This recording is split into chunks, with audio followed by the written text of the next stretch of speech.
going to ask some questions more or less straight away. I might get you to just stop sharing the screen, and then we'll bring it back to all the presenters. So this Q&A, we'll go through some questions. We've got a question from Paul Guy. Hello, Paul. Around electric scooters and their, let's say, the on-again, off-again nature of whether the policy and regulators support them because of safety concerns, street clutter, it might be, things like that. Obviously, rider abuse or bad behaviours was something that was described in an earlier session. I might open this to all of the panellists in turn, actually. So maybe Sue, ladies first. What's your view about whether the safety concerns of rider behaviour and the other things that might be, let's say, suboptimal impacts can be managed? How do you feel that that can be dealt with? You're on mute, Sue, sorry. Press the button on the bottom of your screen, you'll come off mute. Yeah. That's it, we got you. Could you repeat the question, please? I got a little bit confused by that. Yeah, so there's been examples around the world where some of these micro-mobility solutions have been rolled out, and initially it was into, let's say, an unregulated environment, and then they've been regulated in different ways because of different issues that have cropped up. So sometimes it's maybe about rider safety for other road users or users of the space, and then other issues to do with street clutter and things like that. What's your view about how the, let's say, the negative impacts of these micro-mobility solutions can be managed? Well, for an e-bike, we are limited to a speed of 25 k's, and you really have to be out on the open road to get it to that. In essence, you can't do it around corners and those sorts of things because there isn't the capacity in the bike to do it as a general rule. And I think most of it with an e-bike comes down to rider behaviour more than anything. It's not about the power in the bike itself. I know in different parts of the world they have 40 and 60 km/h e-bikes, and I hope I never have to deal with that here. I think it's very reasonable, the regulations we've got here at the moment, but it does rely on the riders and the people to respect the use of the road. That's the only issue that I would have with it, is the people that ride them. Great. Wolfgang, you're off mute. I might get your thoughts on this issue. It's a big deal, obviously, for your business. So what's your thoughts? It is and it isn't in some ways. The first thing for us is that in Brisbane, we have had now 2 operators in the e-scooter side, you know, and there are dockless situations. And my personal view is that they are, you know, not contributing really to the face of the city, and they look cluttering and so forth. But I think that we have to look at different business models within this area, and having subscription-based micro-mobility is probably a better way forward, because it installs more of an ownership part within the riders, and that also leads them to probably better looking after them as well.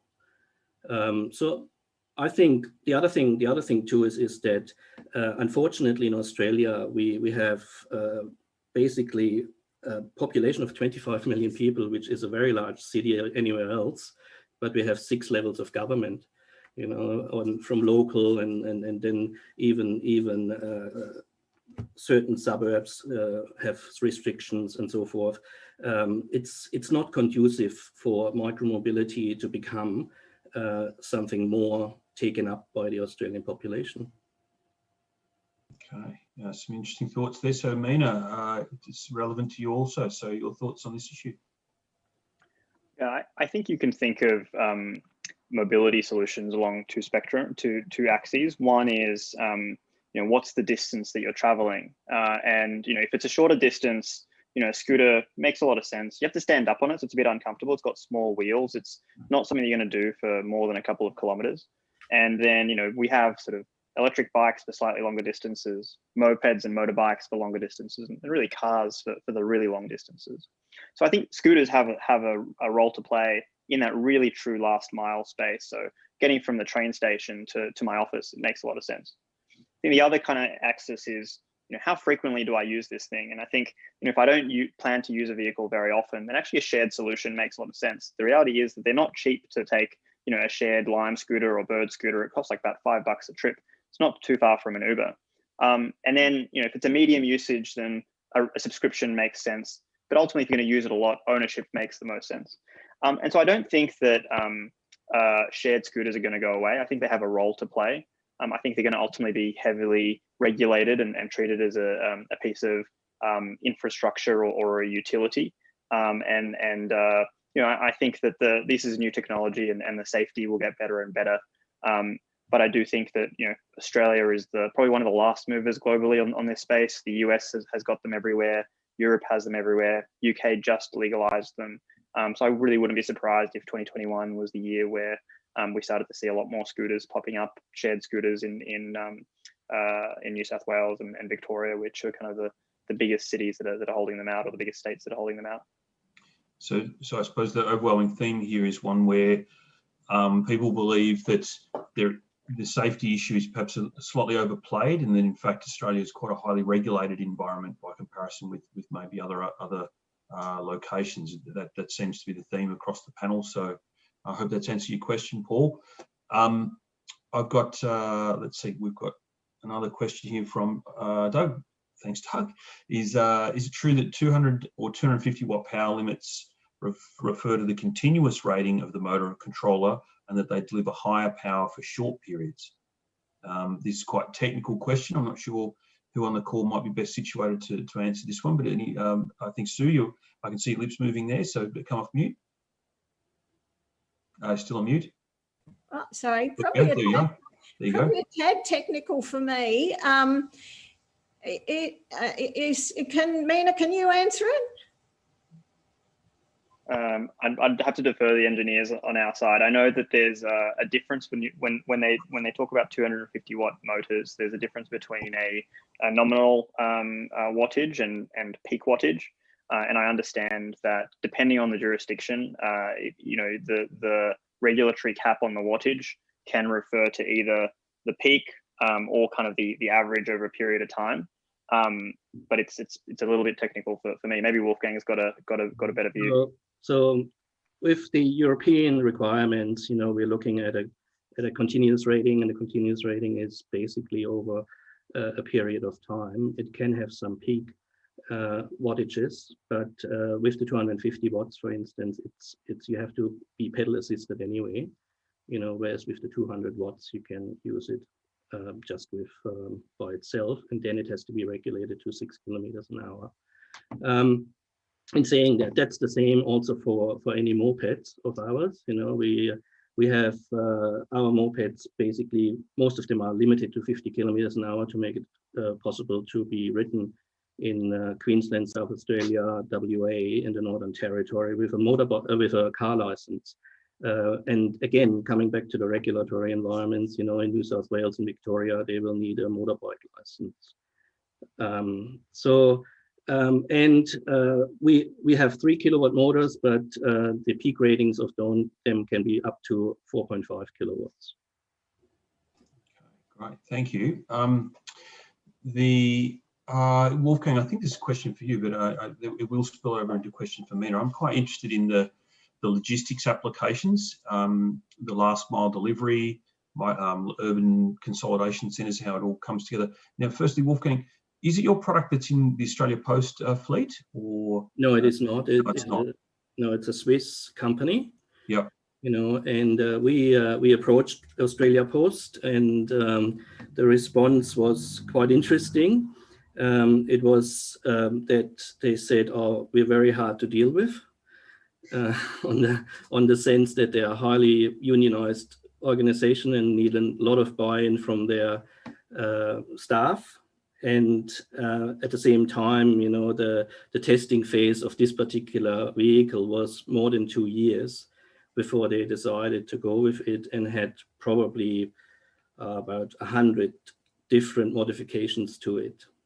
Yeah, but it's good to see, they're becoming well known in the suburbs. Yep. You know, and it's good to see it will just make them more usual for anyone. Yep. You know, and they have their place.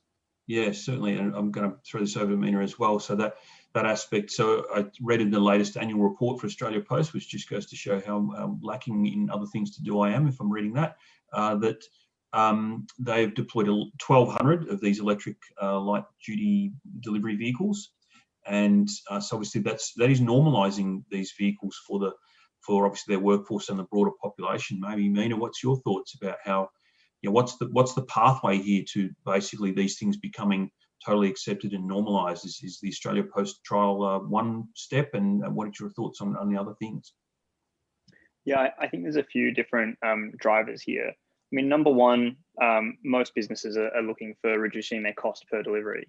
And so if it can be proven that an electric vehicle, especially these light electric vehicles on 2 wheels, can do more deliveries per hour, which, for instance, in some of our in most, or actually all of our partnerships with our carrier customers, they've seen that they save money when they shift to our vehicles because they can actually much more efficient. They can, going back to the benefits of a bike, you can park on the footpath. You can use workers who are actually, so for instance, Domino's and Pizza Hut use workers who are 16 and 17 years old because you don't need a driver's license on a bike. So there's those elements, and frankly, they're just more efficient because they can move around cities a lot more quickly than trucks. So there's this cost element which is driving it. A second factor is simply a push to go green. So Amazon, hell bent on making their entire business carbon neutral and fundamentally see that they need to electrify their logistics, and so they're looking for every green solution out there. And then finally, like a really important one is actually the drivers themselves. And so, in some of these unionized workforces where the people are used to driving trucks, there's a lot of, and they've been doing it for 20 years, there's a lot of resistance to starting to ride a bike. And that's totally understandable. It's much less comfortable. It's not air conditioned.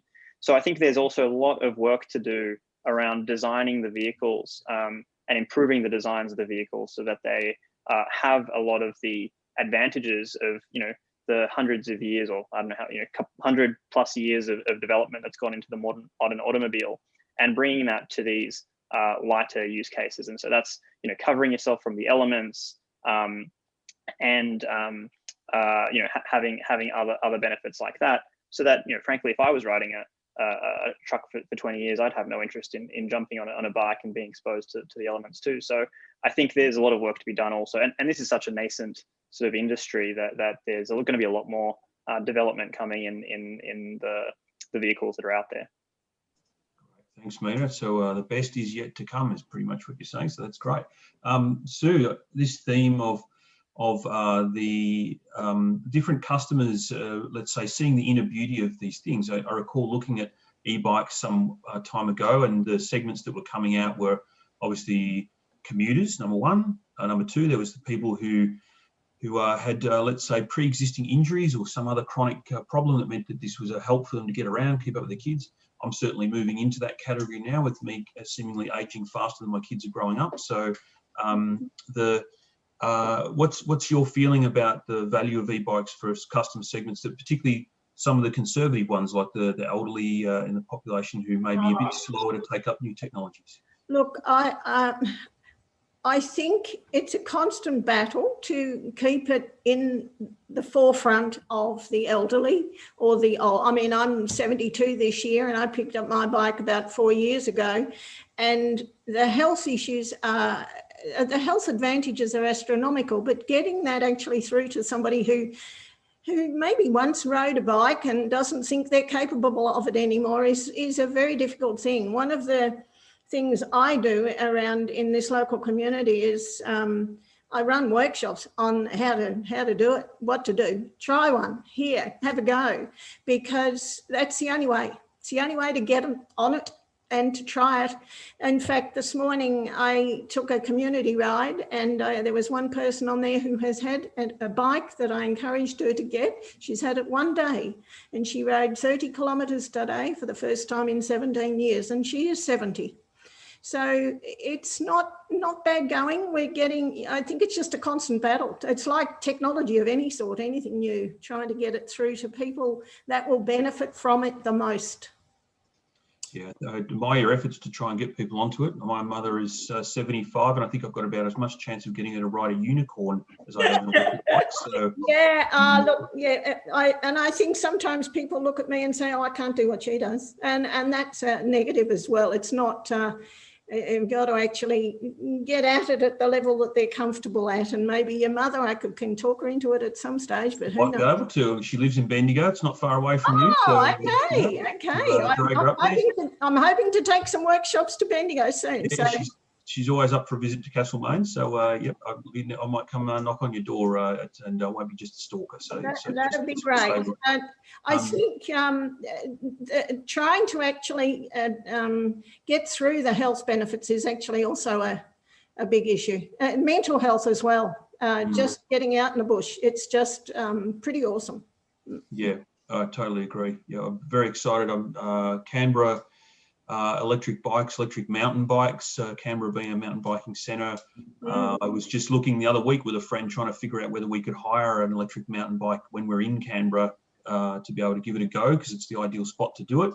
At this point, it seems that bike shop's not quite that keen for a $10,000 asset to just disappear out the door. So we'll see how we go. I actually think Mina's got the clue. And in fact, we're going to be, I hopefully hire a bike from you when my man comes over from Tasmania next week, because we both ride e-bikes, and I think Mina's solution's a really good one. So I'm going to hopefully get one through him for a couple of weeks. I just emailed you separately, Sue, so you read my mind. Would love to connect back. Mina, your Zoomo stuff is on all my presentations, because one of the big things that people say to me is they're so expensive, and your solution is a really good one. So well done. I think that's, again, one of the issues with the mobility side as well. You know, we see this all as something quite expensive, you know, and but we're living at the same time in interesting times from the point of view of e-commerce, you know, and the pandemic, you know, and home delivery. And we just have to embrace new business models in these areas as well. And the business models of having it as a subscription to lead to ownership has a lot of advantages, you know, and having everything these days moves towards as a service. Yeah, so we're seeing the same thing now. You know, you have an e-bike as a service, you know, you have delivery as a service, you have the gig economy. So the whole mantra of buying something as a capital expenditure has moved on to an OPEX, to an operational expenditure. We see this also. We are collaborating with some delivery companies, and we're having trials with Domino's. We have trials with Pizza Hut, where they are replacing cars with some of our solutions. And one of the issues there is that in the franchising community, is that the expenditures on the CapEx are much harder to finance than weekly subscriptions, which include everything. And again, Mina, I guess that's where the servicing comes into. You want to sort of not be and home service and all these things, you know, where it's a lot of convenience. So my thing is that I think we have to look beyond the normal aspects of owning something maybe, or financing it in a different way. And just in testimony to what you're saying, Wolfgang, we at AGL, we can now novate through our like a salary packaging arrangement an electric bike. And one of my colleagues who actually was speaking earlier today, Jane, she has, instead of a second car, that they've decided to get a electric cargo bike for their young family in inner Melbourne. So they're taking advantage of salary packaging arrangements to try and deal with that upfront cost problem, but they certainly have looked at it through the lens of the alternative to another car, rather than being, so they're sort of solving it from two directions, the financing problem and from the perspective of framing the solution correctly. You know, this isn't another bike, a really expensive bike. This is actually an alternative to a car. So yeah, really interesting. I think that one problem still which exists in our cities, and particularly in Australia, if we look to Europe, they have solved a lot of these problems. But Australia, the cities have been built around the usage of cars. And now what we have seen basically, and it doesn't support low speed alternative means of travel. And Yes. that's one of the things. Paris is going to a 15-minute city where basically everything should be in reach within 15 minutes of walking to anyone. So we're looking that the car is not the be-all and end-all of the city life. No, certainly, and I think with some of the city planning and the Melbourne being a city of villages, for instance, that there is an opportunity for neighbourhood solutions that I think people are more and more accepting of all the time. So now what we are nearing the end of our time, so I just wanted to give an opportunity for any of the speakers to finish up. If you've got any closing comments before we close the session completely. If you have just wave your hand, or otherwise I might start to wind the session up. Yep, Sue? I'd just like to reiterate what you were saying about the concept of replacing a bike with a car with a bike, whatever, that one. That's the premise I think we should all start coming from. It's not about, that's why I did the presentation the way I did. It's actually not about replacing a bike. It's about replacing a car. And I think we need to make that shift in people's heads that that's where it's at. It's where that's the reality. And it would be a far better option for you all globally, health-wise, whatever, to do that. Do away with the second car. Do exactly what your friend has done. And I think getting that message across is part of the responsibility of us e-bike riders, actually, to keep doing it. Thank you. Yeah, Wolfgang, Mina. If that's where we're ending up, then look, I'd like to just thank you all for providing your expert input today and some engaging conversations. I think most of us, if we haven't looked into it, anyone on the call here at the moment, go out. The options are proliferating all the time. They're exciting. They solve problems. They're becoming more affordable all the time. And so definitely watch this space. If you have looked at it 2 years ago and you come back to have a look at it, I can reassure you that it's changed quite a lot since that time. So with that, thank you to our speakers, and I'll throw back over to our event organisers.